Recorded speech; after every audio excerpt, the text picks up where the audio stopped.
Okey, Assalamualaikum. Bandar Mutiara untuk disewa 1,100. Tengok.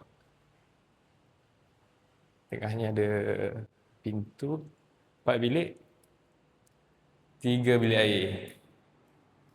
Master di hadapan. Ada space kat sini. Bilik kedua. Besar. Dapur di tengah. Pintu satu lagi. 2 bilik air di belakang. Okey, bilik ketiga dan bilik keempat. So kita akan nampak dua di belakang lah, bilik terakhir ni.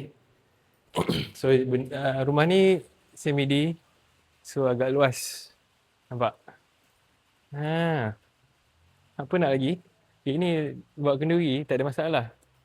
Kenduri 5-10 meja kat sini boleh. Nak buka kedai makan pun boleh. Okey, itu saja. Nampak? Nice kan? Okey. Posh 5 ke 4 biji kereta boleh muat.